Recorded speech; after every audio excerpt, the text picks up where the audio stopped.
can't be stopped. The angels say that it is happening. Yeah. It's actually quite Atlantean in its nature. Okay. And that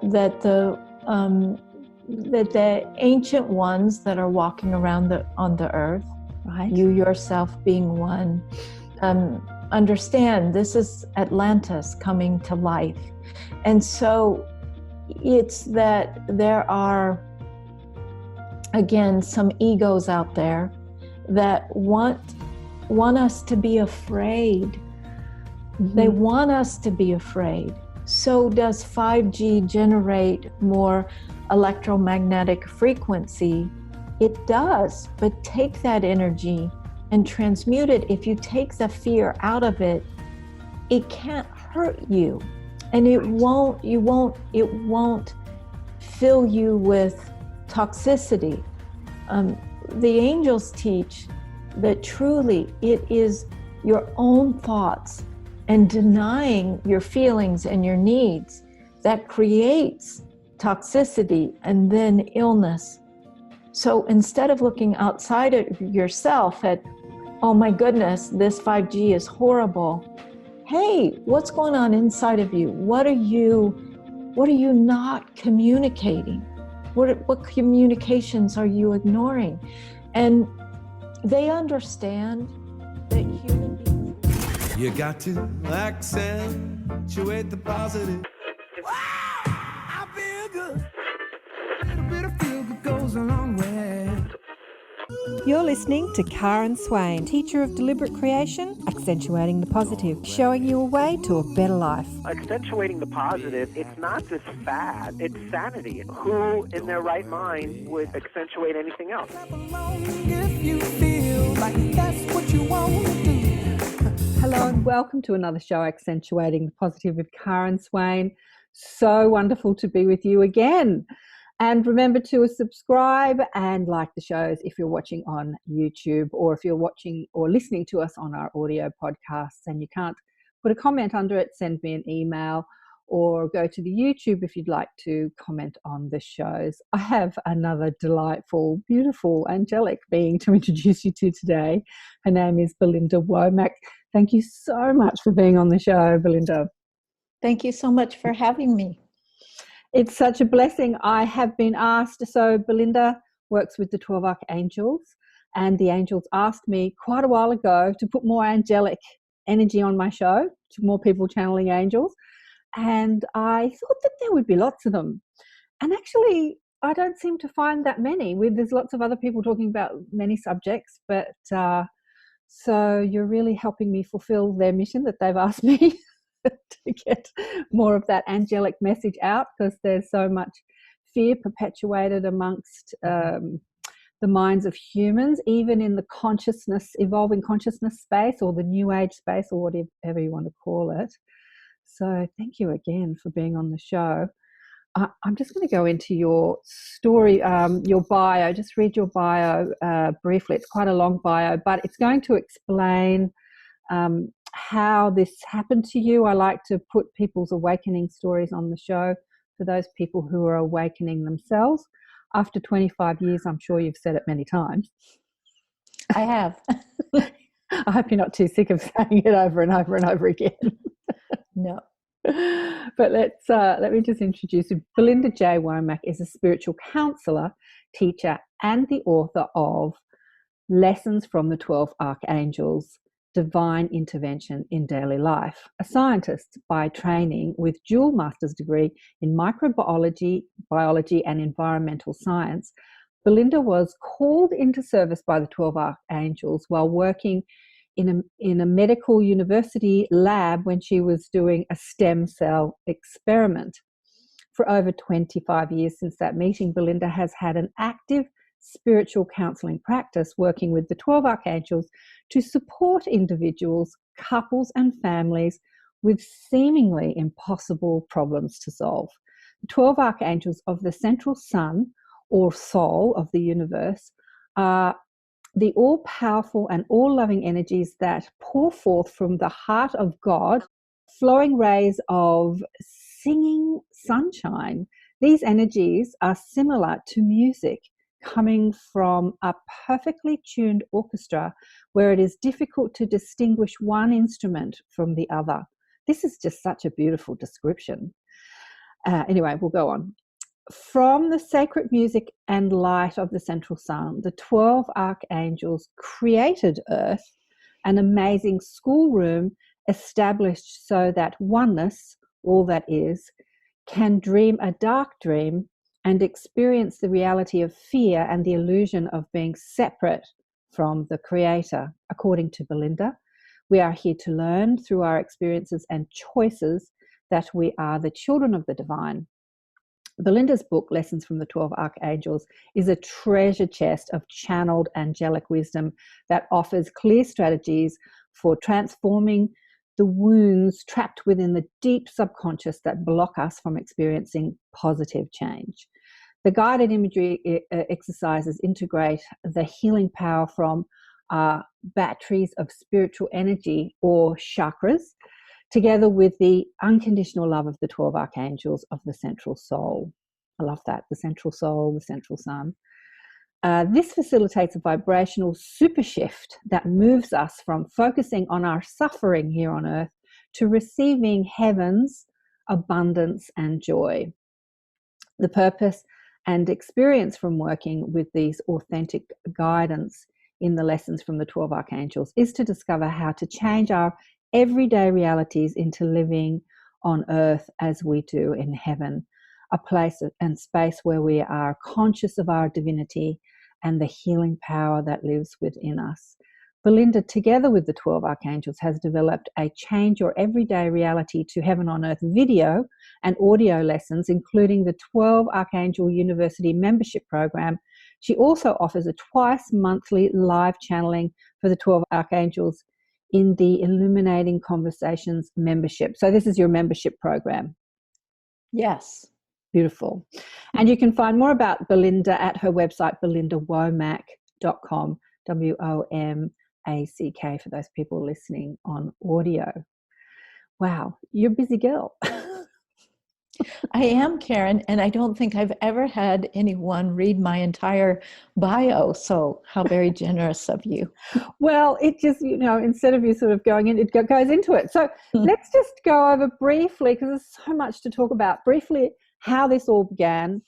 As I said, I like to explore people's awakening journey. And what I love about your story is that you're a scientist and you had that really left brain thing going on. So for those people out there that think they're too left brain to channel angels, listen to Belinda's story. Well, I definitely had the left brain thing going on, Karen. So again, this is pretty close to 28 years ago now. Okay. I was working on a stem cell sample, and I had what I call my out of laboratory experience. I found myself in a stone room. So I want everyone to know I was working in a sterile hood. I was holding my sample, and all of a sudden the scene changed and I was somewhere else. And I found myself in a stone room that was very, very ancient. The floor was dirt. I remember that because I thought to myself, this does not go with sterile technique. How can this be? The room had no ceiling, but this incredible ray of light came streaming through, and then Archangel Gabriel took form in that flow of light. And I knew that it was Gabriel just because of the trumpet. I didn't know anything about angels, but I knew that Gabriel has a trumpet. And Gabriel spoke to me telepathically and said, Belinda, your work is going to change. We are calling you because humanity has forgotten that they're God's divine children. And so they're suffering because they don't know how to receive. And I said back to the angel with my thoughts, you've called the wrong person. I'm a biologist. I'm not sure I'm supposed to believe in angels. For the record, I do, but I'm not, it sounds like what you need is a psychologist. I don't have that kind of training. And Gabriel just said, again, all telepathically, all you need to know is in the book to your left. So I looked to my left, and there was a huge stone book that was probably, well, it was a stone table. And on the stone table was a book that was probably, it was open, maybe 3 or 4 feet wide. And there was a word, one word in red fire coming out of the middle of the book that said love. Very simple word. And I said, oh, okay. Well, I think I can learn how to love. And so that was the end of that meeting. I found myself back in the lab, still holding my sample. I thought I had been gone for hours. I looked at my watch and not even 1 minute had gone by. My whole body was vibrating like I had held on to an electric fence. I did that once as a kid. So that was my experience, and that was my calling. And so then I started to meet the rest of the group of 12. The number 12 archangels, it's really symbolic. The number means evolution from their perspective, because we have 12 hours on a clock face and 12 months of a year. They can be infinite in number, but they love to work with that, with 12, because they say we human beings are cycling, we are evolving. And that's what they want to help us to do. Oh, beautiful. Your penny just dropped just then. Of course, they can be infinite in number because they are infinite, but they've given us this metaphor of 12 because they're working with us humans and our linear minds. And we need all these archetypal metaphor type description to wrap our puny brains around them. Okay, well, I think I've heard you say that you were quite psychic as a child, but then at some point you decided that, nope, I'm going to be a scientist, and you pursued that and you were successful. And right in the middle of your career, they've kind of said, right, Belinda, get to work. How long did you stay as a scientist after that? I mean, how long did you actually move out of that mainstream world into this service world? So it was a short time, maybe 6 or 7 months. Okay. The angels came back to me and gave me another message, and they said, we know you're going to try to resist the call, but you will surrender. And I did. Yeah. Obviously, I surrendered. Yeah, 28 years later. Obviously, you've set this up as your soul plan to do this work. And I mean, they've said to you, humanity needs you. But, you know, I say that I attract the difference makers, the light weavers, the light workers, the new world teachers that listen to this show. So as much as the world needs you or needs I, that we need them as well, right, to spread this message of love over fear. And it's a simple message, and it's a pure message. And the 12 archangels say to us, Karen, when a human being hears the truth, they feel the truth, and truth opens us. Truth is a quality of unconditional love. Unconditional love is the same as God. So it's all working together, and they're very grateful for you. They say that you know that, but through Belinda, they have the opportunity to thank you a little bit more directly for your service, and they acknowledge that you have been sorely tested, and that that's not the intention of the divine, but they encourage you. Ask for more, Karen. Ask for more support. Well, this is a message, you know, they've given to me too, and it's a message that I want everyone to remember, that asking. I think that every time I talk about the angels on the show, that's the message that comes through. You know, you've got this group, this mob, this team. You've got these people that just are knocking themselves out wanting to help you, but we have to ask, because that's how it's set up here on Schoolroom Earth, as you call it. The asking is the initiation into allowing them to do more for us, to do more for us. Yeah. It connects our consciousness, our ego, with our heart and soul. That's why we human beings need to ask. And my personal way of asking is by saying thank you. Thank you, 12 archangels, for saving my you-know-what. Thank you for bringing me a person to help. Thank you for this. Thank you for that. Absolutely. Before you can ask. Yeah, thank you. Okay, I want to go a little bit into those people who don't know too much about them. Like, who are they?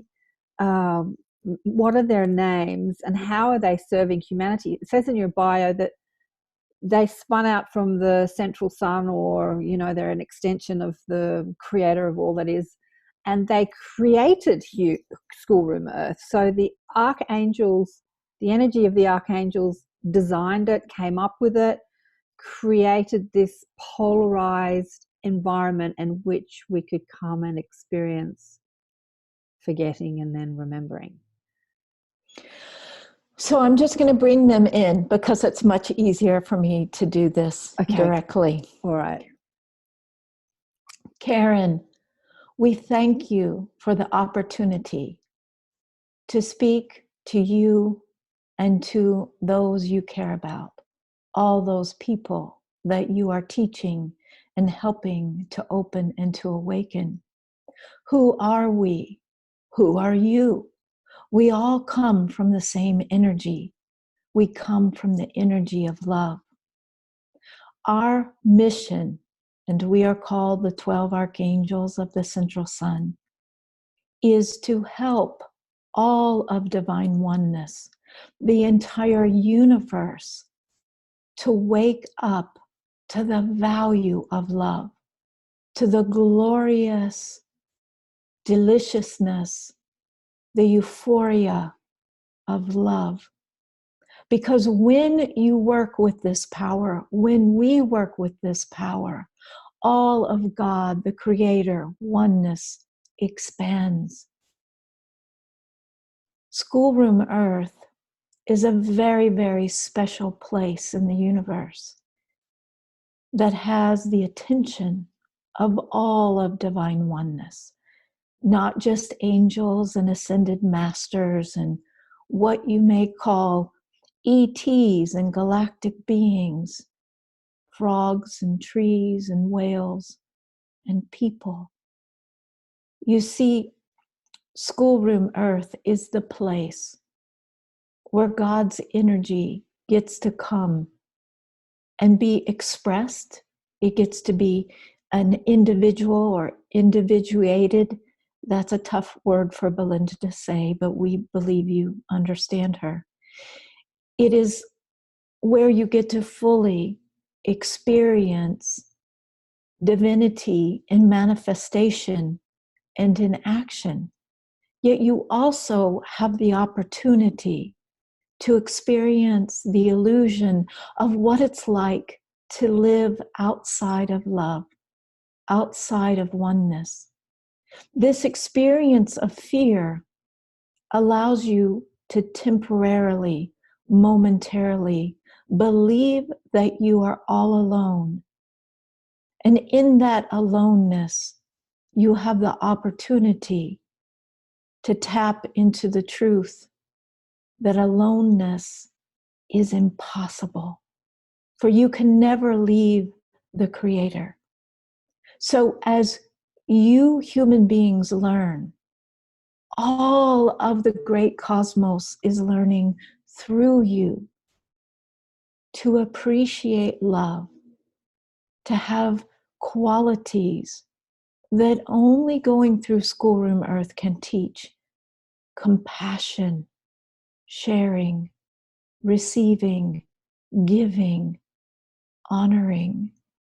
We may not have answered your question exactly, but we say, beautiful one, this is our answer.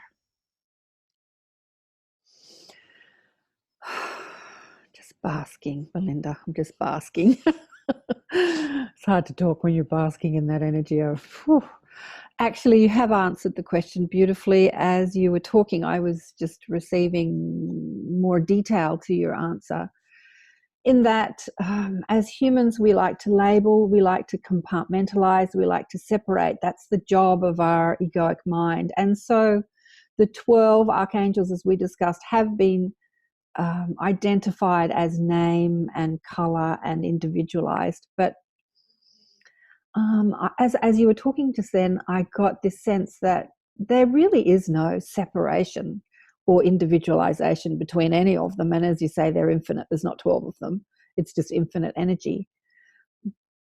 But it's the human mind that latches on to that. Okay, what's their name and what do they look like and what do they do?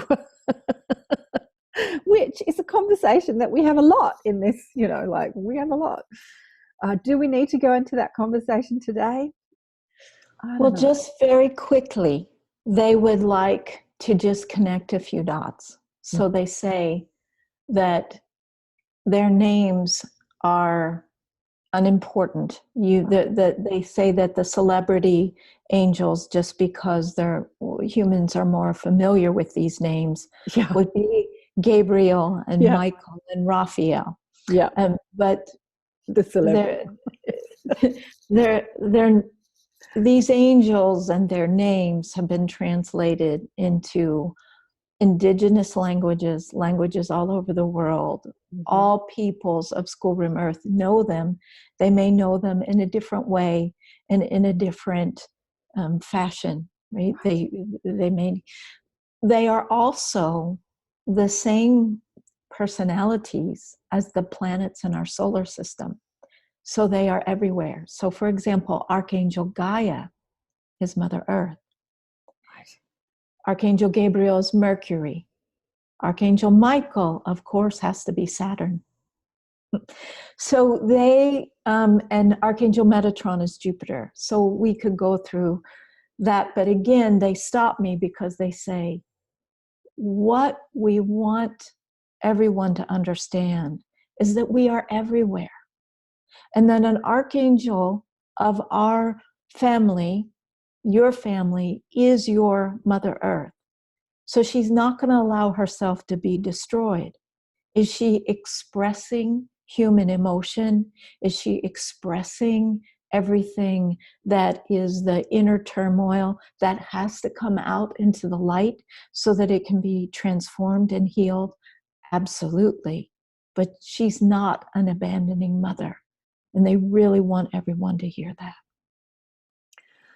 Look, absolutely. I had this absolutely exquisite person on the show recently, a friend of mine here in Australia called Rach Moore. And she's holding ritual and events for the younger generation, or younger than us anyway. And she'd never met her spirit guide. She came and did a session with me, and I like to introduce people to their team, to their mob. And straight away, she's got the 12 of them just all sitting there talking. And what's really crazy is that she looks like a younger version of you. It's like she's got this beautiful long red hair. Obviously, she has a lineage from where you're from in Ireland, and beautiful blue eyes. And so she had never really met her spirit guides, and there were the 12 archangels. And she very much works with the energy of Gaia. She says that she channels Gaia. She feels like she channels Gaia. So that's so beautiful to hear that Gaia is, one of the 12 archangels that we're living on. Okay, that's so beautiful. I've heard you say in another interview that all the great masters from the past are on Earth at this time, and all the archangels are incarnate on Earth at this time because of what you've just said about Gaia not being destroyed. But obviously this research, this bringing up of all the dirt that we've been through, like bringing up of all the distortion that we've played with over the centuries to be transmuted. How do you mean that? How do they mean that they're here on Earth at this time? Are they incarnate in physical bodies, or are they just overseeing Earth as spiritual beings? We're going to let them answer your question. Okay. Karen, yes and yes. You see, because of divine oneness, we incarnate as human beings, but we also prefer to incarnate into the giant redwoods, into the whales and into the dolphins and into the elephants. You see, we are here, and it's not going to help your human egos for us to point out, oh, there goes Master Jesus walking down the street, or look, there is Buddha, or oh my goodness, that's Kuan Yin. She looks so lovely today. What we say is that because of oneness, there is no separation between heaven and earth. There are different vibrations because fear lowers your experience and it makes it feel like heaven, the place where there is no fear, must be very far away. But we say, the truth is, we are only a vibration away. We live through you. And so we feel what you feel. We think what you think. So are we walking around on your earth? And do we have egos? Yes, we do. But because we multiply, the best way to understand this is to accept there is a bit of Archangel and every bit of creation on schoolroom earth. You cannot be abandoned, no matter how dark the movie may appear to be. There is light, there is love, always. We are the 12 archangels of the central sun, holding schoolroom earth and every ego in the palms of our hands and with the atoms of our own beating hearts. We are with you. Ah, beautiful. They surely are with us today, aren't they? They surely are. I suppose, how is it for you, Belinda, to be human incarnate with ego, mind, and to have them so channeling through you like this all the time? Is it easy? Is it challenging? Well, Karen, when the whole, as you call it, the whole mob, when the whole mob comes through, it is very expansive and euphoric for me. I would have to say, and I don't do any drugs, but it's like the drug of pure love. So I feel very high. And what I have had to do is be very responsible for my own human vibration and my own human ego. I have to walk what they teach me. I really do. Yes. Because otherwise my vibration can slip down the old rabbit hole and then I can't connect with them in the flow that we all need. I need to be able to be present for them on the spot and to be able to move out of the way. So that means that I have to, which I'm grateful to do. I can't say it's always easy, but I have to pay attention to my own thoughts and feelings. I definitely have to live their teachings, which Absolutely. is a joy, but as you know, sometimes it can make us feel a little bit lonely as human beings. Oh, yeah, as human beings, not as beings, but as human Not as beings, just as human beings. No, because, yeah, I get it. Because we're not indulging in that conversation of complaint, which is like 99% of the conversations here on earth. And it's funny, and when you're in that conversation of complaint and you try and steer people away from it, they vehemently hold on as if, like, you're interrupting me. I need to complain some more. Oh, yeah, I get it. And also, I want to say, I hang out with lots of healers that channel extraordinary energies, and when you're used to that vibration of divine love that you channel and you live, when you move out of that and hit more negative thought, it really knocks you around, right? Mm-hmm. It's like the ordinary person who's not asking for this sort of guidance or just living their lives can indulge in negative thoughts, and it doesn't really have a big effect on their life. In fact, they hardly even notice it because it's a default setting.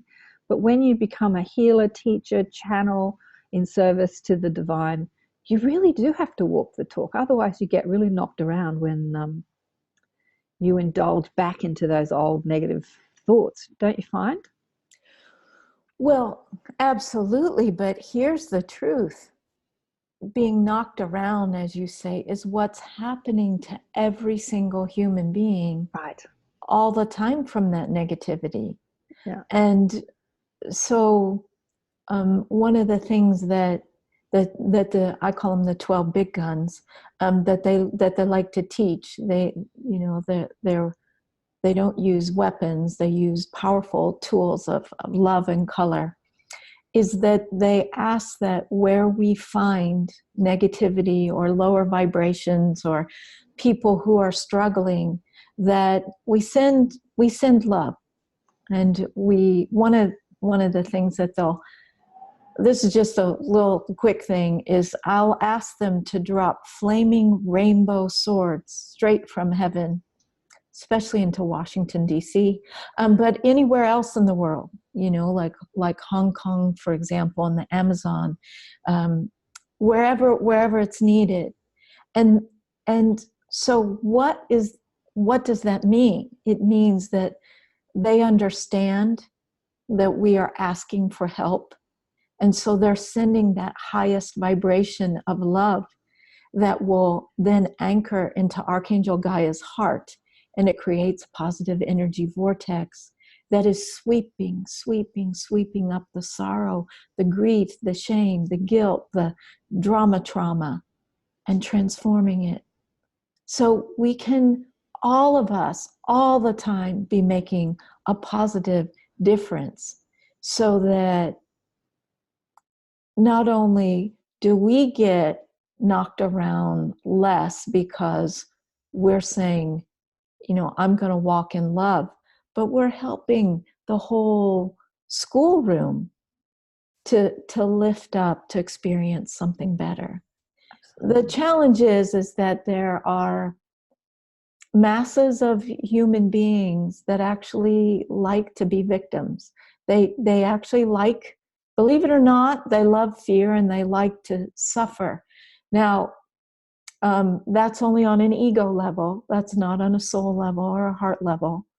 So those rainbow swords are saying prayers for those who are suffering. It's powerful, because what we're really doing, Karen, is we're saying, angels and higher selves, souls of all of these people, please just scoot that ego back into alignment. And that's why so many people are waking up all over the earth. It's like, I know, it's just exponential. Because like you, I've been doing this for almost 30 years, showcasing new world teachers. And like years ago in my 30s, I used to run a group called the Academy of Light, which was inspired by Archangel Michael, to Rosemary Butterworth, who's now retired.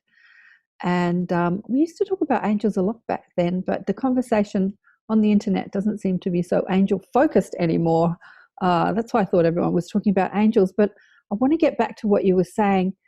But I spoke to another lady years ago, whose name has escaped me. Oh, she'll come from Ireland, Scotland.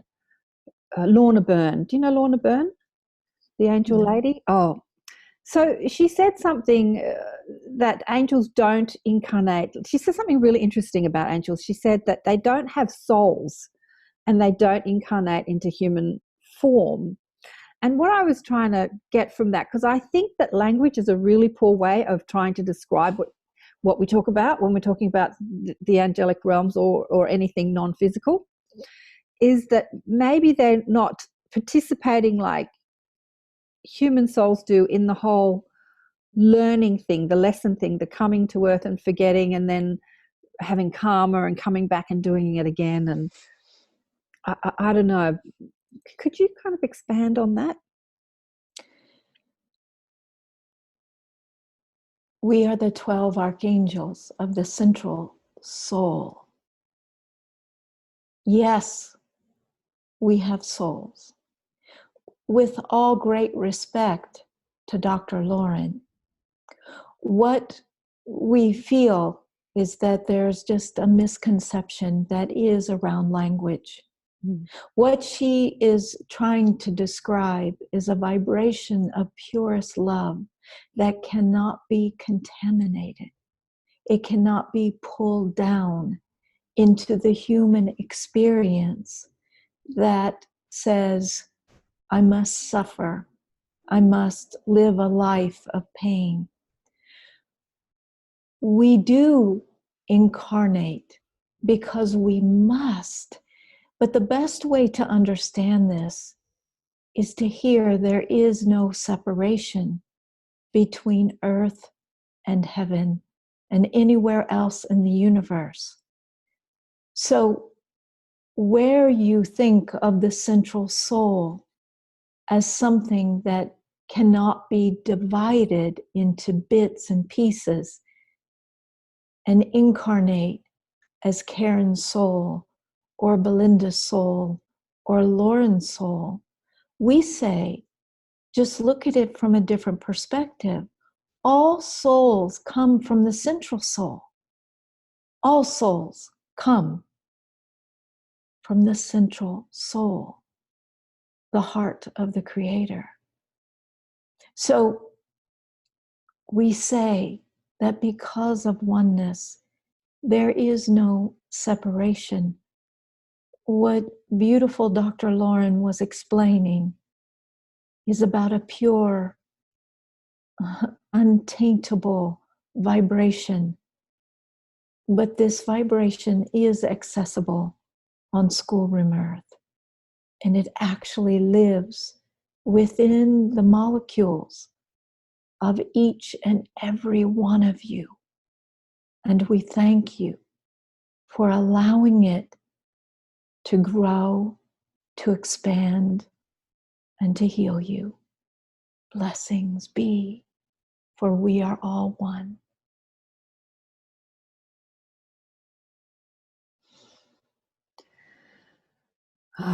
Again, it's hard to talk with this energy. You just want to bask in it. It's like just being in the sun, just basking in the sun.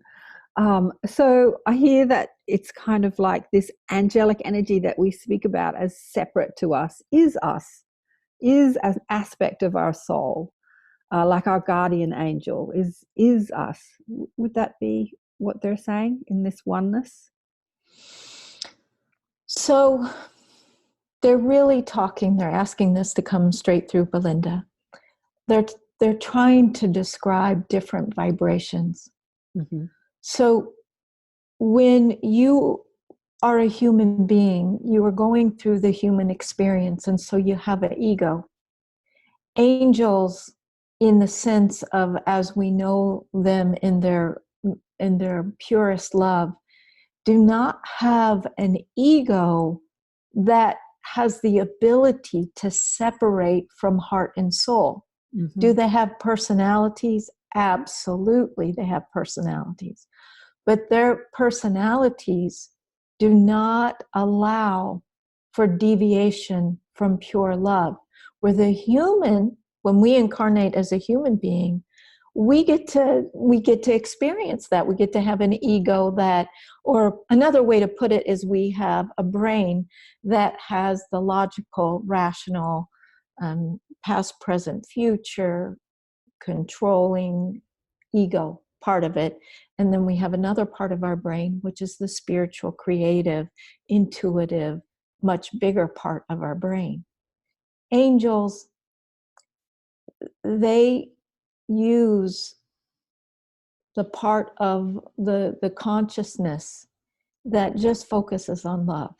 So guardian angels are exactly that, but it's really describing a role of an angelic being, in that that angelic being has decided, has chosen to look after Karen, for example.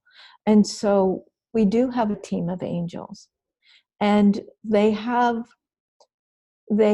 can have specialized jobs. It doesn't mean that they don't overlap.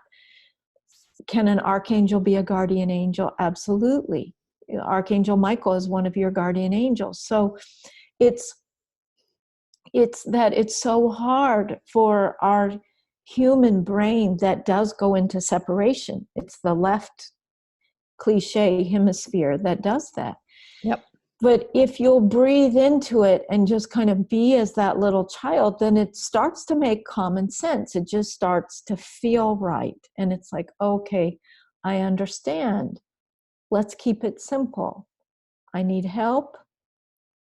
I thank those angels for showing up and protecting me and helping me change my reality from the inside out.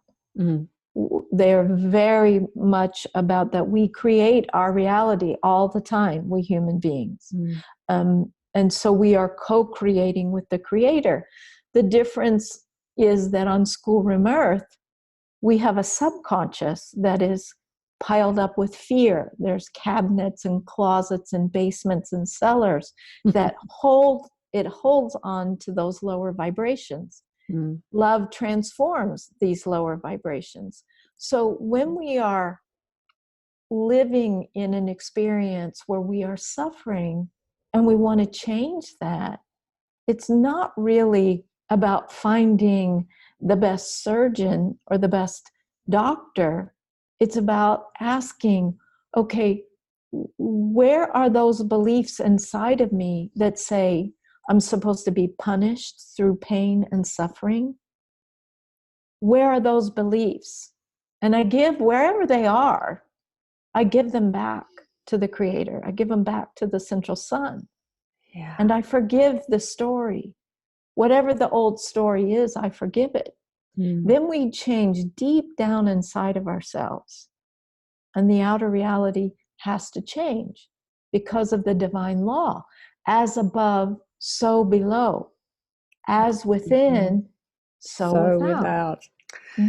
Oh, you just brought to mind a beautiful friend of mine that transitioned when she was 40, who was born thalidomide affected. Remember the 60s, the thalidomide?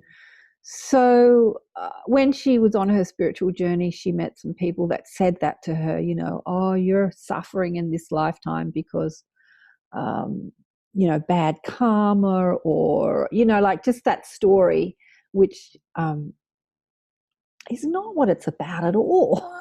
Anyway. It's not a punishment. Punishment, that's right. You're being punished for being bad in a past life. That's what she said to me one day. She said, somebody told me that I'm being punished because I was bad in a past lifetime. But the opposite of that was true, in that she was a great soul who chose huge contrast in order to teach others. Yes. And well, she did. So I wanted to have a look at, I also want to talk about how they interact and dovetail and, you know, oversee our ET friends, but I'll get to that later, because I want to talk about trauma and love. You know, we speak so much about this unconditional love, and I think with a lot of people, they can't imagine why there's so much, if love created this earth, why is there so much trauma and suffering? And how do the angels help us when we're going through that? You know, why do they let us go through the trauma and the suffering, and how do they help us when we do? So, Karen, what the angels teach is that fear, which is the opposite of love, is the energy that is, or the vibration really, that is the parent of all suffering, and that suffering and trauma, it gives us an opportunity to choose love and to feel our feelings.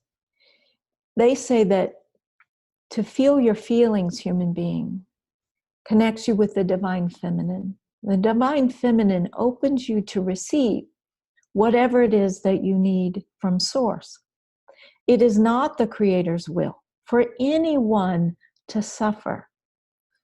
But because of past incarnations, when there were egos, a lot of egos that were way out of balance with their hearts and their souls, they went on power trips and they learned that they could oppress the people, and religion was created that separated the human being from the Creator, from God. And so we were indoctrinated, we human beings. A lot of people, they don't realize that in their subconscious, because there's a collective subconscious, that we all can have layers of, false religious beliefs that say to suffer is good. Yeah. To suffer purges sin from our bodies, and it goes on and on and on and on. So when we haven't transformed those layers, can we have all of that rise up and create illness and suffering? Yes, but if we can look at it as that, okay, this is a movie and we're the director of the movie, and we say, okay, what is this teaching me? This is what the 12 archangels ask us to do all the time, is you turn it around. What is this tragedy teaching me? What is the gift of this? And then it loses that charge, and it's like popping a balloon. It loses all of that power over us. And we can, it's pretty incredible how pain can leave us. Okay. Right? Physical pain, say, is guilt. Is guilt. Okay. Physical pain is guilt. Right. I'm just thinking, I've never met her, but she's someone that comments on all my YouTubes, and so I've heard a lot from her, who's in, according to her, excruciating physical pain. And and so she's pouring out her pain to me all the time through the comments. And I would, her name is Kim. So this is for you, Kim. Maybe there's a message for her from the angels, because we've not had an opportunity to connect through sessions, because she's in and out of hospital and she's just in excruciating pain a lot, and she's watching all the shows and she's receiving a lot from the shows, but she just keeps telling me and sends me emails that she's in just this excruciating pain. So is it guilt? Is that her guilt that's coming But up? it's not on a conscious level. It's on a deep subconscious level. When I tune in to Kim in quite a long, long time ago of past lives, she was tortured. Okay. But not only was it physical, it was emotional and mental torture, where she was brainwashed to believe that she was to take on the suffering of the world. Right. So she is doing that. She's actually soaking up the suffering of the world and the pain of the world. And she needs to hand that pain over to the Creator, over to the angels, and say, enough. She may need some support to reach those deep beliefs and transform that past life and that indoctrination, because it happened to her as a child. And so when we are indoctrinated or we suffer as children, that goes so deep within us. And it does play out lifetime after lifetime, because we're trying to heal it. The soul is trying to heal it because it's a lie. It's illusion. So it comes back in, repeating some of the same old story, not to make us suffer, but because it's trying to heal it, right? We're trying to bring the turmoil and the fear and the guilt and the shame and all of the stuff, right? Out into the love, into the light for healing. The soul does the same thing. Okay, so it's not her job to heal the suffering of the world. It's her job to embody love. Absolutely. And it's not that her angels are saying it's not that Kim isn't doing that. It's that she doesn't realize that there's another part of her spiritual mind that is actually blaming herself that she can't seem to eradicate this pain. And so they say, Kim, all day long, say, thank you, angels. I give this pain to you. I don't want to carry it anymore. I get it's not my job. So thank you. And that's going to help. Thank you. Thank you for that. I hope you're listening, Kim, and I hope this does help. And just keep saying thank you. It's not easy. I've done it, but it's not easy in the middle of excruciating pain to find gratitude, but it's possible. It's absolutely possible. Yeah. And the two can't exist simultaneously, the vibration, the frequency of gratitude and the frequency of pain. So when you do embody that gratitude, you can't be in pain anymore. You just can't.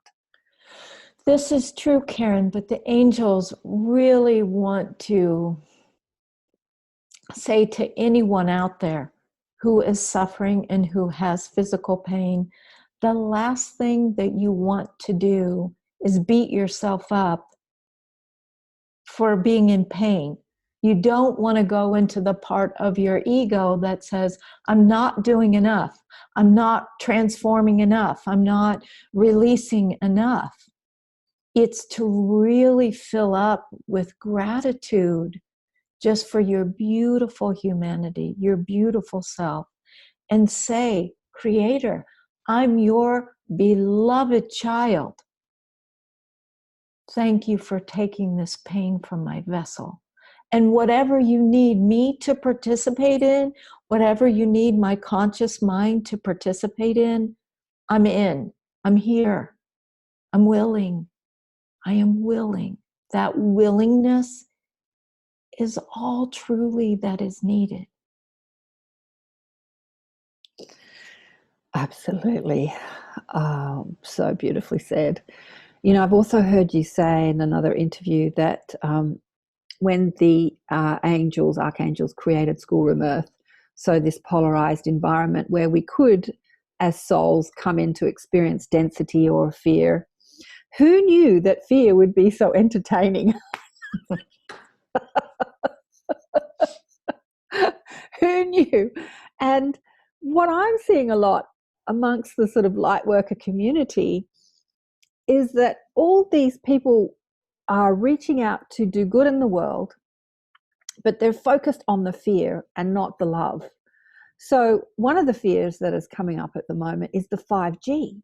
I have had umpteen emails and Facebook messages of people to join groups against 5G. Let's all rally against this 5G. And another message yesterday, Karen, what do your mob say about the 5G? And I know what my mob say. What do your mob say about the 5G, Belinda? Well, let's ask them. So. Okay. We say, again, most precious, beloved human beings, that fear multiplies. And so when you give power over to fear, you are multiplying the fear. If you take 5G in your intention and you say, wherever the 5G network is going to be on schoolroom Earth, I allow the angels and the helpers in heaven to fill it with love and transform any fear or harm that is held within the intention that designed it or created it. I allow all EMFs of any variety to be lifted up and returned with grace and ease to the Creator. For I choose to walk in love and to communicate in love. This is our response. Don't be afraid of 5G. Do something powerful, loving, compassionate, and full of gratitude about it.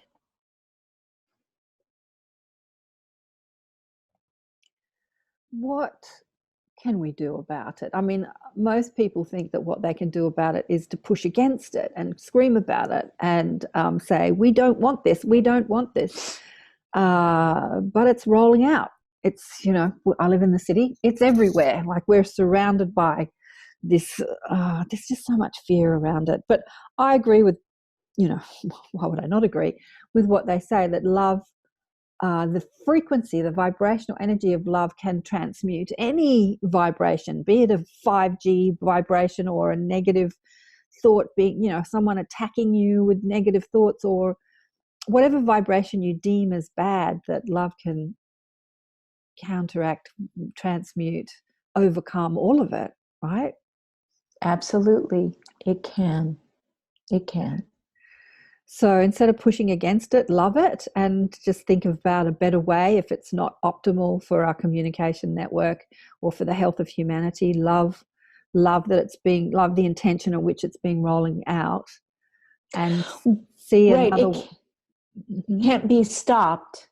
The angels say that it is happening. Yeah. It's actually quite Atlantean in its nature. Okay. And that the ancient ones that are walking around on the earth, Right. you yourself being one, understand this is Atlantis coming to life. And so it's that there are, again, some egos out there that want us to be afraid. Mm-hmm. They want us to be afraid. So does 5G generate more electromagnetic frequency? It does, but take that energy and transmute it. If you take the fear out of it, it can't hurt you. And it won't fill you with toxicity. The angels teach that truly it is your own thoughts and denying your feelings and your needs that creates toxicity and then illness. So instead of looking outside of yourself at, oh my goodness, this 5G is horrible. Hey, what's going on inside of you? What are you not communicating? What communications are you ignoring? And they understand that human beings love drama. Yeah. And they love to believe that it's part of the left brain, that they're being victimized by whether it's the cabal or some kind of bad people or ooby-goobies out there. But if you walk the path of love and divine oneness, you become a flowing fountain of love. You become, just like Gandhi said, the change you want to see in the world. So you become the transformer. So become the transformer. If you truly call yourself a healer and a light worker, then work with the light that is the true meaning that the ancient Egyptians called the light, which really means love. Yes. Thank you for that. I can't stress that message enough. Thank you for that. Yeah. The fear of the radiation, or the fear of the fat in the food, or the sugar, or the fear is going to do more harm than any of the physical construct that we fear. It is the fear itself that harms you, not the frequency of 5G or the too much sugar in your food or whatever you're fearing. Yeah. the chocolate biscuit. I have a friend that channels, and she eats too many chocolate biscuits, and she was scoffing one in her mouth one day, and one of her mob came through and said, if you're going to eat that, eat it with love, don't eat it with fear. It's going to make a lot of difference how you digest it in the vibration in which you think about it. Yeah. So thank you for that. That's such a powerful message. Yeah, the fear is so entertaining. I know our whole entertainment network is based on fear. And in fact, I think that if there isn't some sort of fear involved in some sort of form of entertainment, that it's not entertaining, and we have to overcome that this fear is so entertaining, and we want more of it. And even the light weavers. All right, we're running out of time. I just want to get into the extraterrestrials, because I think that angels have been so put in the pocket of religion, and I think that as you and the angels said before, religion's perpetuated a lot of limiting ideas on our planet around expansion and really understanding who the angels are. But they're not just archangels to humanity, they're archangels to every being in the cosmos, right? They created all of it. It's like humans seem to think we're the only ones with angels, but all extraterrestrial or all life throughout the cosmos is governed or guided by them, right? This is true. This is true. These are beings, but there is no hierarchy, and they really want to make that clear. Yeah. They are called to hold the highest level of consciousness, which is love, throughout the great universe, the one universe, the omniverse, or the cosmos. So, but they say, as far as ETs go, that they want us human beings to understand, well, there's, you don't come from here. You're not born in your first grade classroom.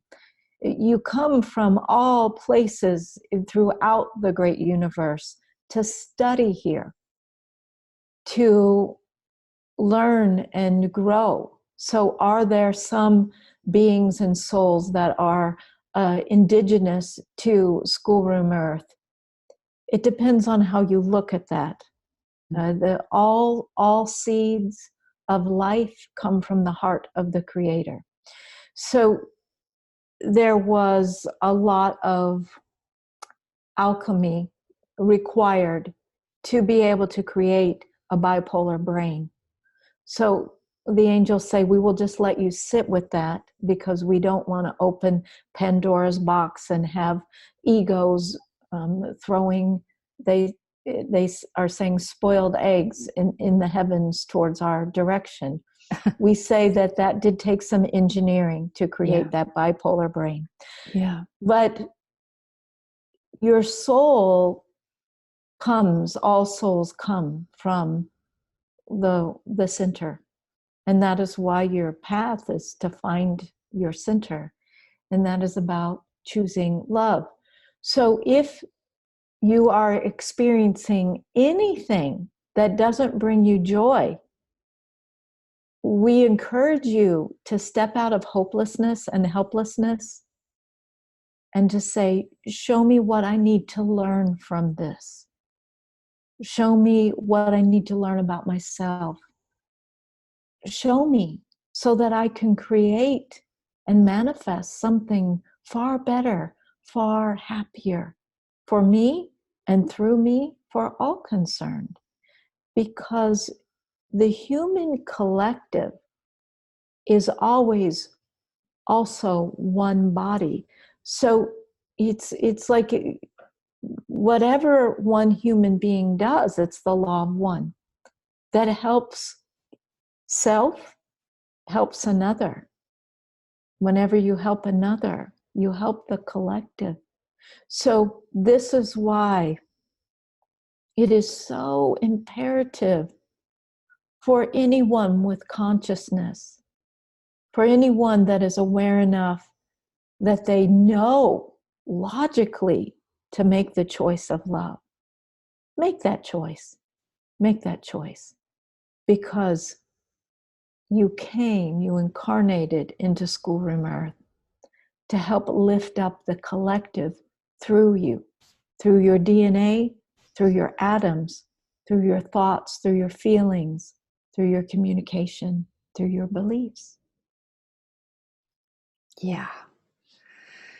It's like we're a cell in the body of the consciousness. We're one cell, and as we transform, it all transforms. All of it transforms. Because again, being entertained by the fear thing, there's a lot of people out there talking about, and it's not to say that it's not true, but they're talking about how there's like these controlling ETs that created this control drama or this bipolar mind, or that created the density. And as I listen to their conversations, I think to myself, and with gratitude that they did, because how could a soul who is pure positive energy experience density without some form of life creating it? You know, whether it's a reptilian, alien, or a cabal or whatever, you know, thanks guys for giving me this experience, rather than fighting against the you know, like there's so many people that are just indulged in the war, Belinda. You know, the fight against good and evil. And I think from your perspective and the Archangel's perspective, there is no war. There is only, you know, light and dark. There is only love. And then love gets to experience the, you know, million different shades of experience that it can experience in every world and every density. So there's nothing to fight against. There's only to be grateful for all of it, and then make a choice from that, right? Choose. Absolutely. And are those thought forms and entities, are they ready to be returned to the center? Are they ready to be returned to the Creator? Absolutely. One of the things that human beings can forget, especially those that love spiritual studies, and it's that the dark or the lower vibrations always want to return to the light or to the love. That's how it's all created, because love is the greater magnetic force. Right. It's regular physics. If you take warm in a room and cold in a room, the warm will actually move to the cold to neutralize it. So there's always that neutralization going on. So instead of getting involved in, oh my goodness, I need to go, you know, fight the lizards or the grays or the whatever it is, how about you shower them with love? Yeah. How about you remember, if their task is done and they created that density millennia ago, which time is illusion, but if that's already been accomplished, understand they want to return to the light and to the love, because anything that is existing in fear is suffering. Yeah. Anything and everything. So instead of being a fighter, always choose to be a lover. Be a lover.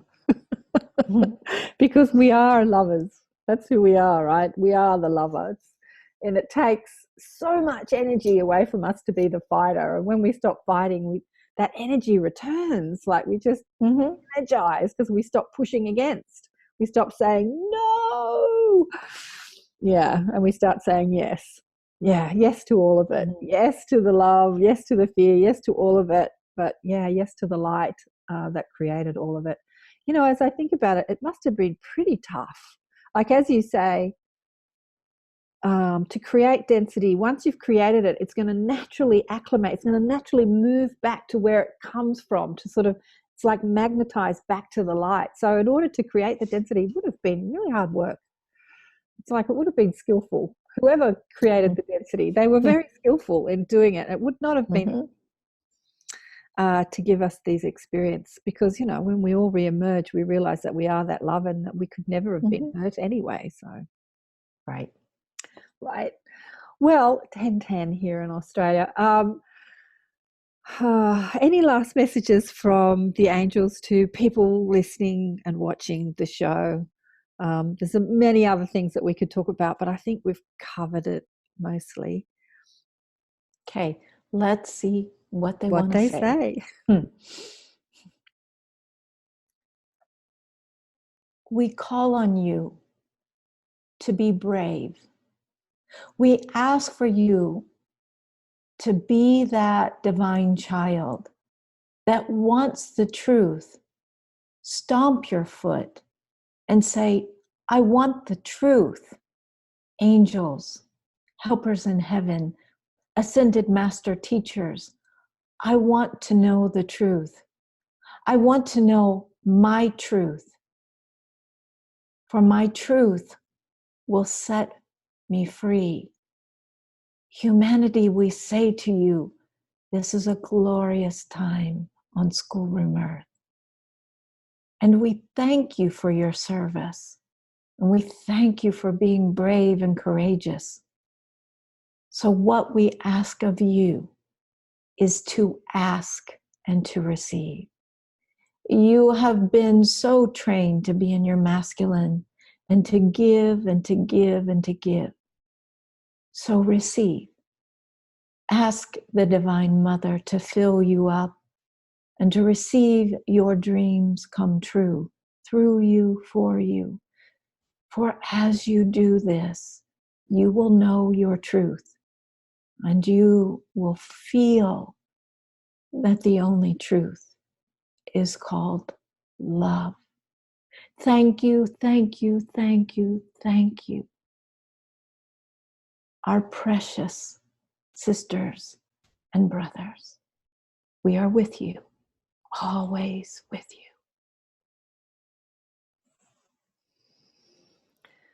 Ah, absolutely. Never alone, surrounded by the team, surrounded by the mob. I'm just going to do one last thing. I know I said the last one was the last thing, but we're coming up to 2020. It's like round the corner. And there's been so many messages that have come through, different people I've had on the show, that it's going to be quite a expansive year. Maybe every year after that was the same. Maybe we could say that about every year, but there's something about something shifting in 2020. Do they have anything to say about that, about next year? Have they been talking about that or not really? They just really just focus on love. No matter what happens, it's all about love. So they just popped a message into my brain that they say, wouldn't it be a wonderful time to have 2020 vision restored to humanity? I like that. 2020 vision. Oh, I like that. I like that a lot. I shall see again. We shall see again. Yeah, so absolutely. That's really been the messages that have been coming through, this expansion of awareness. So we're going to see more of who we are as multidimensional beings. But, you know, that's not going to be easy for a lot of people that have been living inside a very limited paradigm. So lots of paradigm smashing next year, like lots of paradigms being exploded, and sort of like when you think that life is one way, it's going to be, really? Like even like, are angels real? Even that's a paradigm for many people. They're actually real, or ETs are real, or we live beyond this life, you know, life after death, for many people, not the people that are watching this show, but for many. So more of humanity will be restored to 2020 vision. Is that what they're saying? And they say that most human beings believe far more than what they admit to believing. This is true.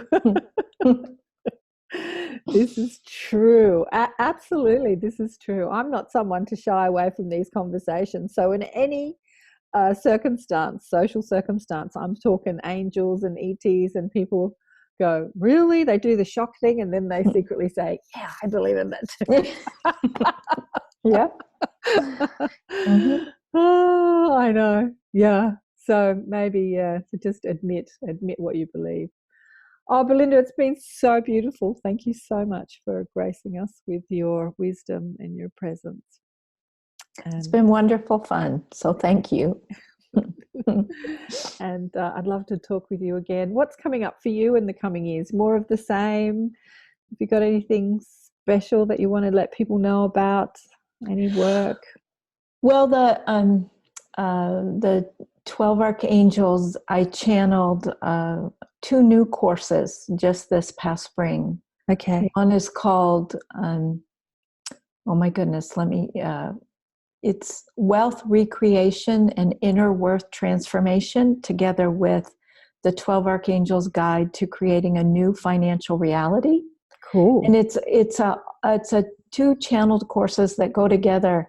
And it was all brand new material for me, and it's quite incredible.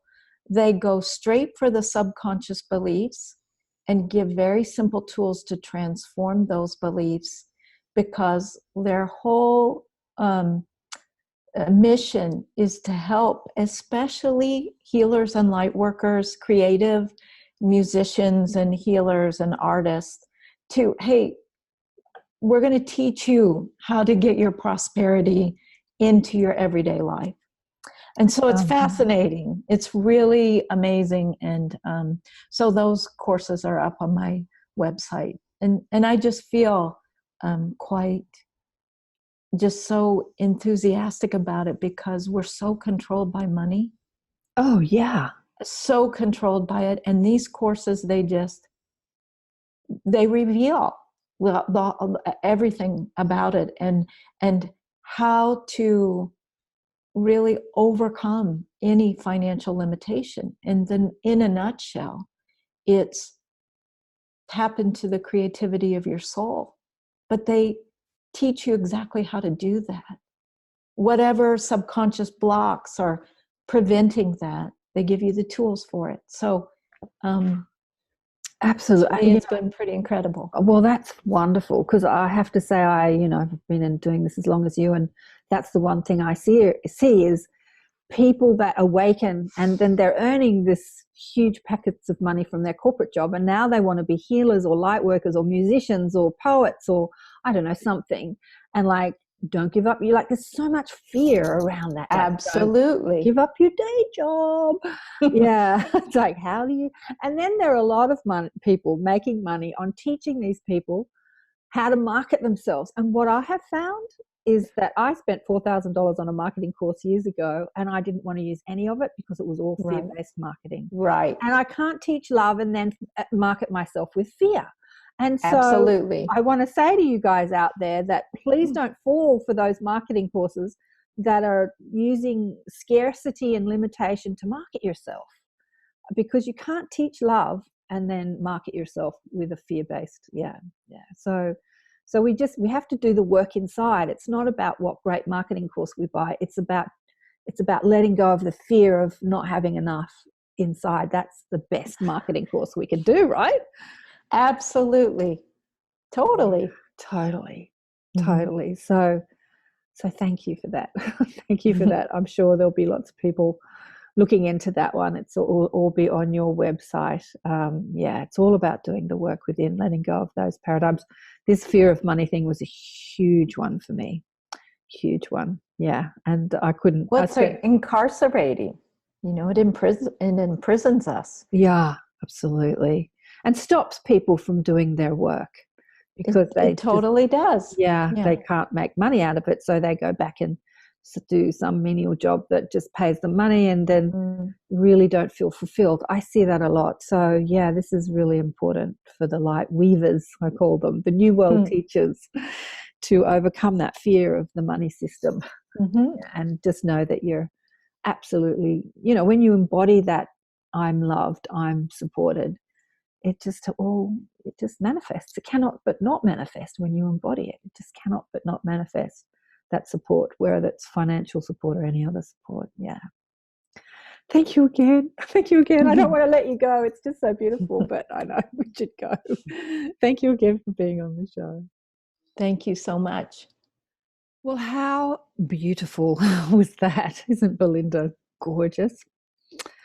I've been wanting to have her on the show for a while. I saw her a year or two ago, a couple of years ago, I can't remember.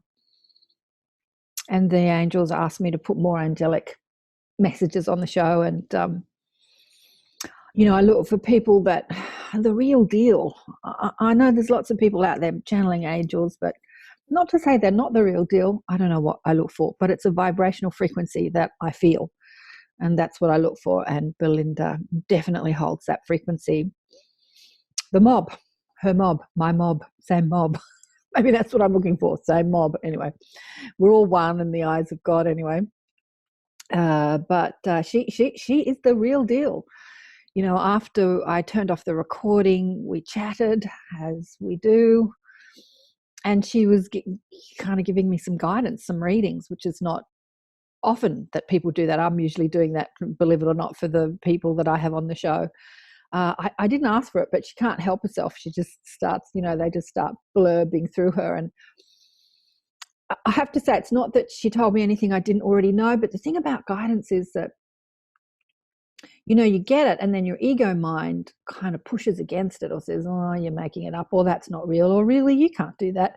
And so like anybody, I've got that beautiful ego part of myself that doubts and pushes things aside. So it's this unbelievable confirmation that you get when you get that guidance. It's like everything she told me, my mob have told me. And, my ego said, can that really happen? That sounds too good to be true. And she confirmed it. So it's great to have that confirmation. Just wonderful. I think that that's what all readers do. They just speak to your own knowing, your own guidance, push aside that ego part of you that doubts that you can be and do and have all that you can think of, can dream of. And even when it's not a personal dream, it's more of a collective dream. Because as we dream, we create, right? And we're not just creating personally, we're creating for the collective. So as we manifest our dreams, we manifest for the whole. Because like she said so many times during that conversation, we're one. We're one. We're one. We're one. We're one with our angelic energy. We're one with source energy.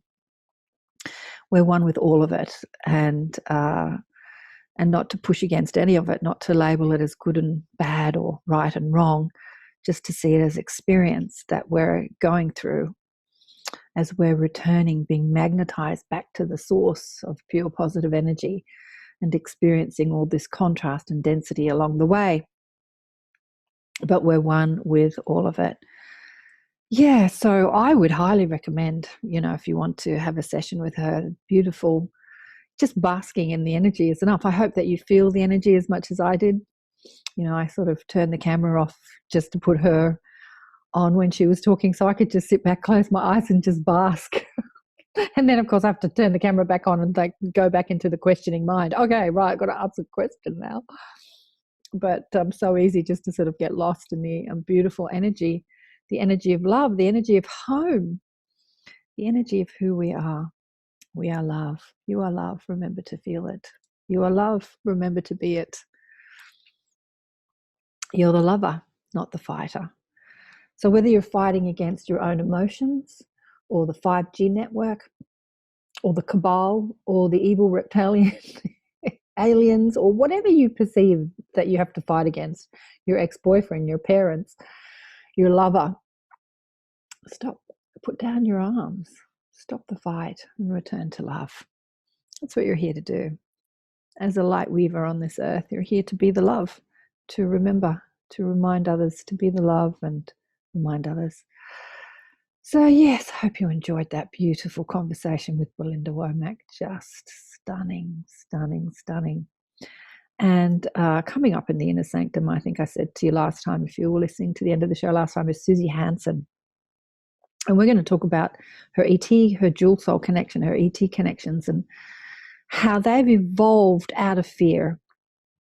Even though they perceive their greys that she deals with, I think that she deals with many other forms of extraterrestrial life. But again, they are us in many ways. They are a future us. They have evolved from this planet. But they've evolved out of fear. And when we evolve out of fear on this planet, we once again join our cosmic brothers and sisters, but we can get on with creating so much more expansion. than just sort of rolling around in the mud down here on planet Earth, just repeating the same old stories, the same old complaint, different person, different husband, different boyfriend, different girlfriend, same complaint. You know, we're just sort of like going around in circles. We get lost in the fear-based stories. So once we evolve out of fear, the sky is not the limit. The universe is not the limit. There's so much expansion and creativity available to us as a collective. We can just do amazing things. And we can do that now when we return to love. So so come and have a listen to Susie talk about her ET communication and connections and what they get up to. Fascinating, the technology they have, the consciousness technology they have, how they can flit around the universe at no space and time. It's amazing what you can do when you return to love. And Mary Rodwell is September. She's in a couple of weeks. We're doing a thing in my home. So if you're in Sydney, come and join us on the 15th of September. And coming up on the show, Nick, what's his name? I have to remember his name. We're going to talk about. We're going to talk more about this. You know, the idea of fear and how it's controlling us. And he's going to come at it from a scientific perspective. He's a researcher and a scientist and a politician, or the son of a politician. Brilliant mind, intuitive and intellectual mind, coming up on the show. If I could only remember his last name. Starts with a B. Anyway, he's coming up. Lots more coming up. So thanks again for joining me, and remember to buy the book, Awakened by Death. Lots of enlightened stories in the book. And join us in the inner sanctum. I invited Belinda to come in next year to give us our little tribe some messages from the Archangels. I would highly recommend doing that course around letting go of the limitations of money that she was talking about. I think that's going to be a powerful course. And we were talking about it, and it's not expensive at all. Not at all. A little more expensive for Australians, but not expensive at all. So yeah, really manageable. Love you all, and I'll see you again soon. Bye for now.